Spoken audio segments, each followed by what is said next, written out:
Hey guys, we're doing this video today on my EZGO RXV 48 volt. Getting into the packaging right now on the Bedrock battery.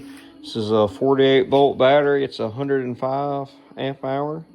I'm actually just pulled out these bad boys right here. As you can tell, they've definitely seen the better days. But we just got the tray cleaned out. I did realize that this one's a plastic tray. I thought it was a metal tray whenever I bought this battery. This thing right here is packaged very nicely in there. I'm well impressed with their packaging on the crate, everything wrapped around. First looked at it and make sure none of the studs on here was damaged. That's the main thing on here. But look what else it came with. I got the center display right here. I got the battery charger. They threw in this extension cord here. You got to make sure you got a heavy gauge on it or it can cause damage to the battery. Charger, little outlet trim right there, some mounts for the battery.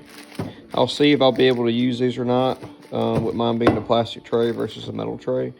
Threw a drill bit in there, a little koozie, a couple extra hardware, and this manual that's literally step by step in here on everything. So I'm not a golf cart expert by no means.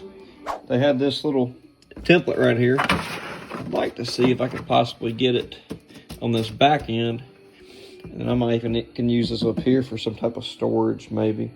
I started by and hooked all my batteries, of course. Pulled the wires off. Over here I have the Navis system right there. I pulled the hot and the negative off of it. I've got my charger out. I did do a little bit of painting on some of my tray because it was showing a little bit of rust on it. I do believe that this is the converter right here, my 12 volt. And that's what this wire here is going to. So I did not get the 12 volt adapter for it. So all right, well, let's try to get this thing loaded in here. All right, here's the update now.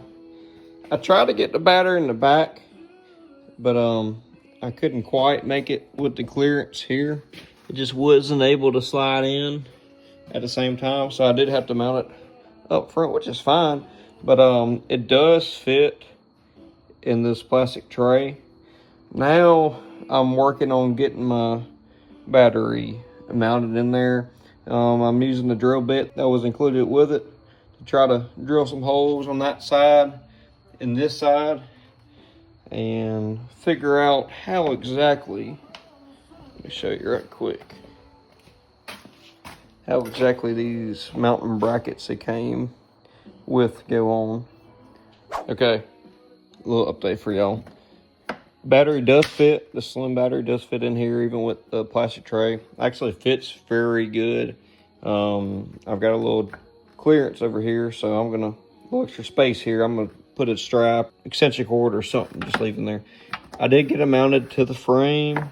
Let's see if you can see that down in there on that side without the clamp, and on this side I'll be installing this clamp.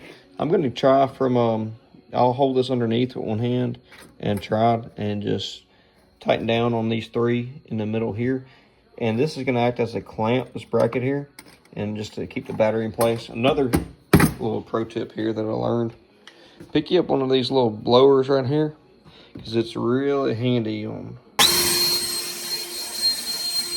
All right, we got the battery secure now. As you can tell, the bracket's under here. And it's all tight and flush. The next steps is our charging point. They provided a very good booklet here, and it shows a charging point on my RXV to be similar to that with this part down. But looking at it now, if I do that, my holes won't line up. So I'm thinking about turning it like this and having it maybe even it's off to the side. It really won't bother me none, but that way at least I won't have to drill new holes because this does not line up with the old one, because this card here had an aftermarket charger as it was. So they already had the holes drilled out, but let me get this installed. We got the battery mounted in. This is a 7mm nut on the back of that. Got the charger in here with the self-tappers. That was included. Very secure. They included some cable wraps too. And also another terminal coming off what I believe is my converter right here. So I'll replace this side here. They say to hook the positive up first and do the main lead right there, and then followed by the charger, and then followed by the converter, and then the same as -2. You always want to have your bigger terminals closer to the battery on the battery side. So I'm taking my 1/2" wrench and do it both of these here. All right, we're back. I had to run and get some more cables here. The main positives that comes out the top of the controller, it goes on. Then you're going to want your positive side coming off the charger, and then your wire for the controllers next. And you just do the negative side the same way. The negative wire is going to start at the bottom of the controller. And it's pretty simple. It's pretty much the same thing that you had on the last battery here. Is going to go straight on here. It's pretty self-forward. So I got all my cables done. I got my charger mounted. I got all the wires tied up how I want it. I did go ahead and I charged the battery over the night, because I knew I had to run and get them cables, and they do recommend that the battery is fully charged. So pretty much all I did last night, I just plugged this little screen in on the display and just charged it up. All right, so the battery's fully charged. Now I just need to run that to here. I'm not quite sure where I want to mount it. I'm thinking about right in here. All right, I ended up choosing to run my cable down underneath the cart because that's where most of my wires are going anyway. They recommend that you take all this up and go up through here. Just for the sake of time, I just ran it with the other wire, traced it.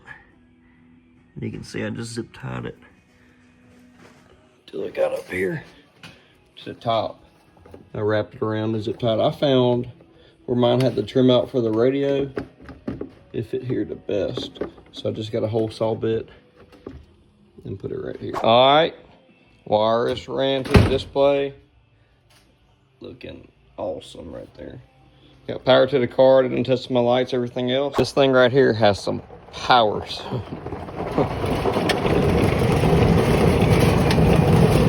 Don't know the exact speed, but I'd figure it's close to 25. Overall, I'm very satisfied with it. It's got a lot more power than the other batteries I had in it. If you're looking to buy a battery, I would definitely go with the Bedrock, just between the cost, affordability, and the quality. Everything they put in there was very straight and to the point.